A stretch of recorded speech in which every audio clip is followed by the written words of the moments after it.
hit me here because these are pretty sensitive. Oh!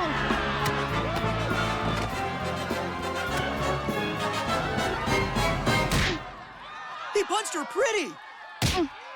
Ow, he punched her ugly again!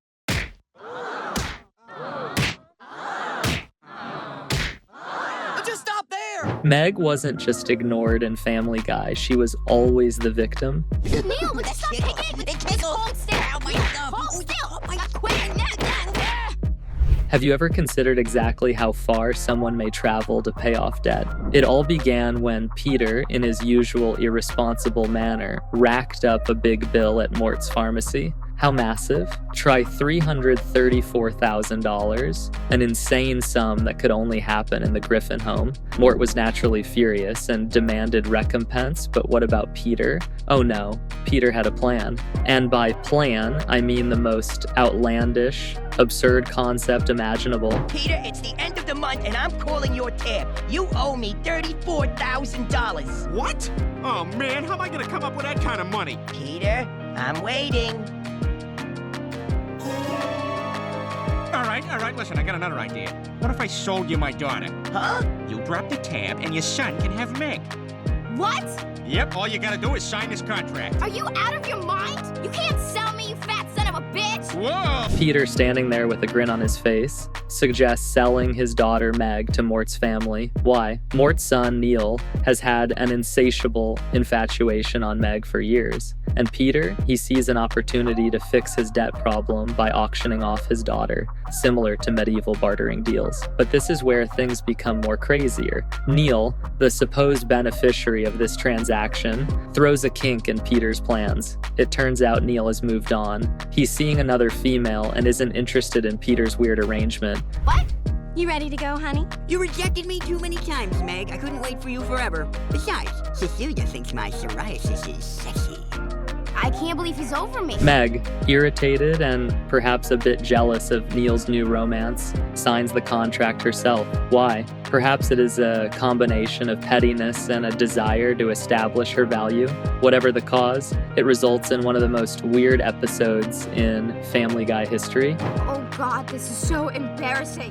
Can't believe this is happening to me. Meg is now under contract and must perform unpaid, backbreaking labor for Mort's family. Imagine cleaning floors, running errands, and dealing with Neil's unreasonable expectations. One night, he even insists she wear his pajamas as part of her contractual obligations. Old enough to go! Neil, would you stop kicking? Hold still! Hold still! Quit! It's unpleasant, taxing, and completely demoralizing.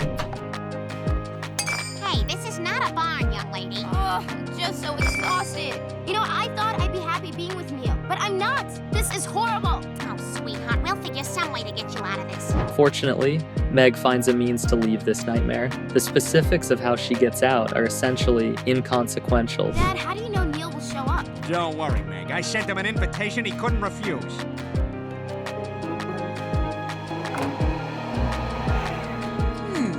Strange. These conventions usually have Segway parking. Hello?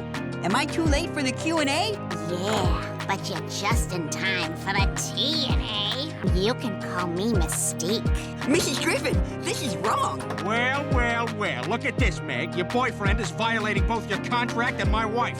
Meg, I wasn't doing anything. Mrs. Griffin was just how you're bending it. Let's face it, the harm has already been done. The entire event leaves us, and probably Meg, thinking, what on earth did we just see? It's one of those moments when the insanity of Family Guy reaches its peak. Peter's irresponsibility, Meg's questionable decision, and Neil's involvement combine to produce a story that is both humorous and disturbing. Nobody came out of this situation looking good. Have you ever felt as if the cosmos has it out for you? For Meg Griffin, it's more than just a sensation. It's her reality, particularly in her love life. It all starts when Meg meets Anthony, a guy who, for once, appears to be normal, tall, charming, and polite. He ticks all the boxes. Even her parents, Peter and Lois, are impressed. That alone is a minor miracle, especially given Peter's usual parenting approach. Peter confesses in an uneasy tone, "For the first time, I can honestly say I'm attracted to our daughter. Unsettling? Definitely. But in the Griffin household, that's practically a sign of approval. To ensure Anthony is the real deal, Peter and Lois drive him 500 miles, only to get him checked out. And guess what? Anthony is passed with flying colors. For the first time in her life, Meg feels like everything is going her way. She's pleased, Anthony is happy, and even her parents appear to be on board. But a storm is brewing, one Meg didn't see coming. Lois, embarrassed about her age and attractiveness, begins to notice Anthony in ways that no mother should. Lois chooses to experiment with her emotions rather than confront them maturely. Your husband's work and poker game schedule? My menstrual cycle's on there too, but I don't mind if you don't. Thanks. One evening, as Anthony is at their house, Lois takes him aside and asks, "Do my gray hairs bother you?" Lois kisses Anthony before he has had time to grasp what is happening. Of course, Meg enters at the worst possible time. Her betrayed expression speaks volumes. Her own mother has snatched her boyfriend. Meg's relationship is finished before she can even grasp what has happened. But the story does not stop there. Lois makes an embarrassing and profoundly uncomfortable attempt to apologize by explaining herself. "I don't know why I did it, sweetheart," she admits, full of regret. "It was an awful thing, and I'm so sorry. But apologizing does not repair the damage, and it certainly does not make Meg feel better." You made out with my boyfriend. How could you do that? I don't know, sweetheart, but I am so sorry. It was an awful thing that I did. I never meant to steal him from you. Look at you. You're old. You're nothing. You couldn't even imagine the things I do for him. This is just one of the many reasons Meg Griffin can't get a break. Her love life may be a train catastrophe, but scenes like this remind us why Family Guy is still a masterpiece in awkward, amusing, and occasionally devastating storytelling. Another incident occurs when Meg inadvertently irritates one of the scariest students at school, Mike. A casual hallway encounter that takes a wrong turn. She knocks into him, and before she can explain, Mike gives her a death gaze. "What's your name?" he demands. "Me, Meg Griffin," she mumbles. How did he respond? Declaration of war. "It's 3 o'clock Friday. I'll destroy you." Oh, fudge.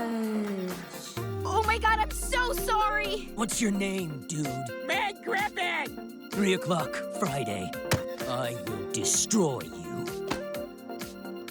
The story spreads quickly, and by Friday afternoon, the entire school is buzzing. The battle has become the main event, and Meg, afraid, arrives in the hopes of a miraculous outcome. However, once the combat begins, it is evident that no miracle will occur. Mike does not hold back. He brutally beats her in front of a roaring crowd. Punch after punch connects, and the audience's jeers are harsh. One speaker exclaims, "He punched her pretty!" while another mocks, "He punched her ugly." It's just another day in the life of the unluckiest Griffin, demonstrating yet again that Meg is more resilient than everyone realizes. It all begins on Halloween night. Meg and her friends, eager for some adolescent fun, arrive for a party dressed in costumes and ready to party. Your turn to spin the bottle, a guy dressed as Bill Clinton, making Halloween extra stranger than it already is. Meg is unaware, however, that her brother Chris is also attending the celebration. Both of them are wearing masks, and no one notices who is who in the wild party scene.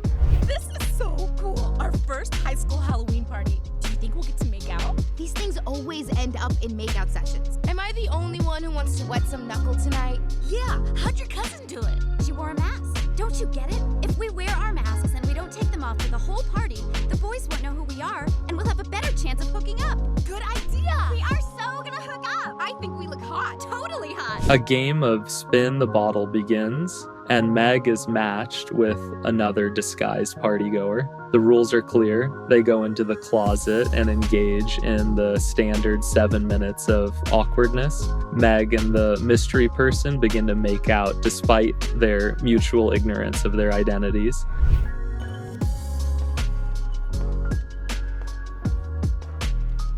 All right, Slutty Cat and Optimus Prime into the closet.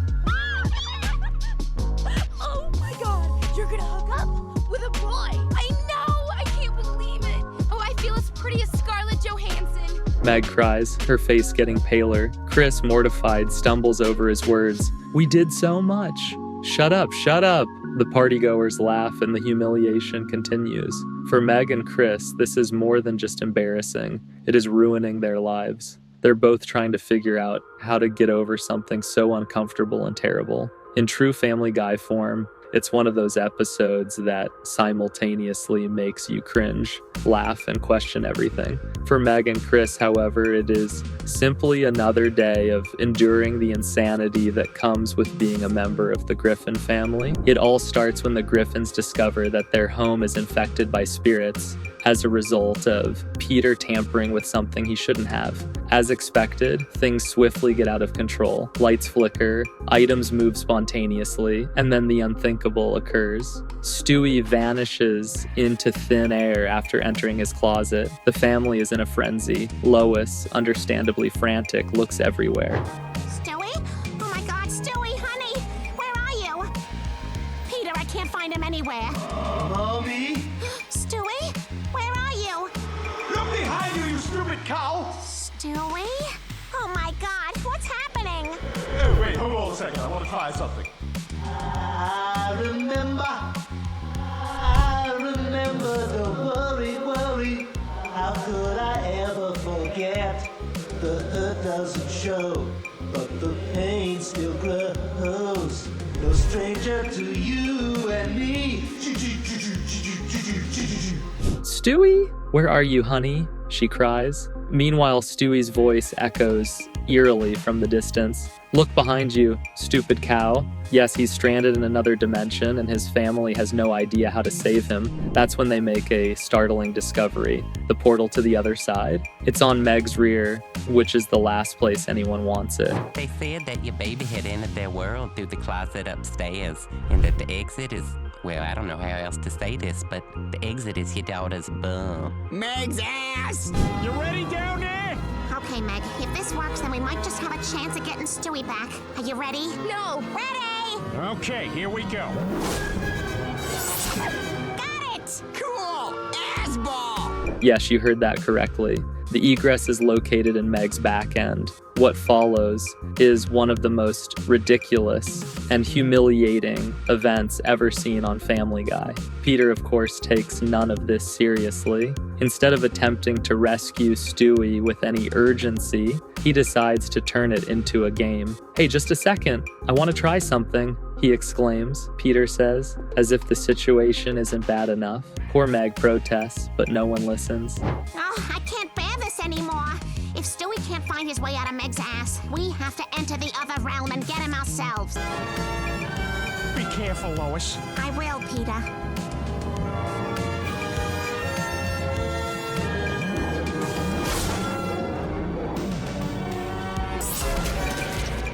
Stewie, you're all right. Oh, thank God you guys are... Ew, you're covered in slime. Ugh, this must be how Tom Arnold felt on his wedding night. They eventually manage to fetch Stewie from the opposite side. Stewie emerges unscathed, but highly disgusted after being covered with ectoplasmic slime.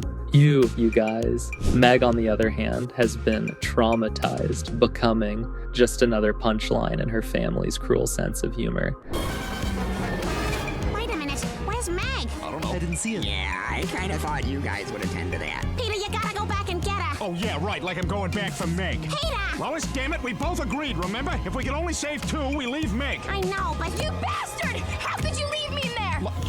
Okay, see, it resolved itself. It's a scene that wonderfully encapsulates the Griffins' volatile, occasionally vicious chemistry. Finally, the family moves on as if nothing occurred, leaving Meg to deal with the humiliation on her own. For her, it's just another day in the life of the unluckiest Griffin. What is the worst date you have ever gone on? Imagine waking up without a kidney. For Meg Griffin, this strange and darkly comic nightmare becomes a reality. Oh my god! Toby, what happened? It all begins when Meg, looking for a Valentine's Day romance, finds a lovely guy named Toby online. He's nice, attentive, and surprisingly, appears to actually enjoy her. Their date is surprisingly great, with supper, laughter, and a mutual love of Coldplay. Do you like Coldplay? Am I a dull white guy? Yes, I like Coldplay. God, Toby, I can't believe how much we have in common. It's like we were meant to find each other. I know. To us. Meg, if you were any more beautiful, that'd be neat. I can't believe how much we have in common, Meg exclaims. It's like we were meant to find each other. Toby smiles heartily and raises a glass. To us, he adds. For a brief moment, Meg wonders if this is her shot at love. However, things take a nasty turn when Meg awakens the next morning in agonizing pain. Groggy and perplexed, she looks down to discover a big scar across her abdomen. Toby, what happened? She asks in horror. Toby, standing nearby, shrugs. Oh, I simply harvested your kidneys. Sorry, this is my first day on the job. Oh my god! Toby, what happened? Oh, I just harvested your kidney. Look at the size of this scar! Sorry, it's my first day on this job. Well, where did you work before? Circuit City. So I haven't worked in like 2 years. Toby isn't simply a nice date. He's a kidney thief working on the dark market. He attempts to play it off nonchalantly, even confessing that his prior employment was at Circuit City, as if that clarifies anything. Meg is in full shock and struggles to absorb what is going on, but in typical Meg manner, she does something unexpected. Wait! You also made a promise to me! You promised we'd spend Valentine's Day together. The whole day. And I'm not letting you break that promise. Well, I guess a deal's a deal. Okay. She guilt trips Toby into spending the rest of Valentine's Day with her. Against all odds, they wind up having an unusually pleasant day together. They go to the park, have some laughs, and even exchange gifts. Toby is surprisingly affected by Meg's perseverance and chooses to return her organ. Well, guess I better be going. I gotta get this heart to Madonna. Oh my god. Madonna needs a heart transplant? No, she just doesn't want other people to have them for some reason. But before I go, here. For me? My kidney! I wanted you to have it. Oh, Toby, I love it. Thank you. Oh, this has been the best Valentine's Day ever.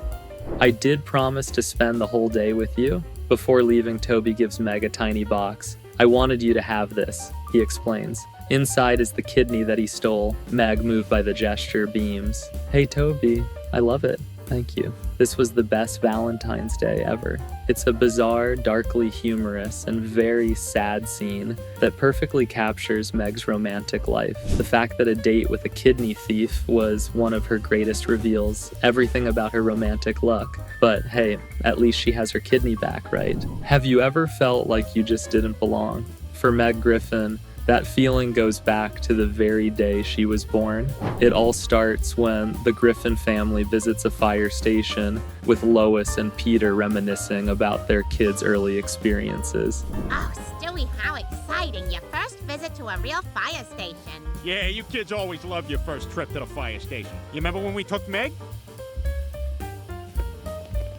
Oh, Stewie, how exciting. Your first trip to a real fire station, Lois coos. Peter chimes in, adding, yeah, you kids always loved your first trips to the fire station. It seems like a sweet, nostalgic moment until the flashback begins. We're taken back to Meg's first visit to the fire station, but it wasn't the innocent childhood outing you might expect. Instead, Lois and Peter are shown attempting to abandon her there as an infant, casually walks into the station and sets her down, ready to make a run for it. The scene is both shocking and absurd. For Meg, this wasn't just a bad memory. It was the origin of a lifetime of being the overlooked, underappreciated Griffin.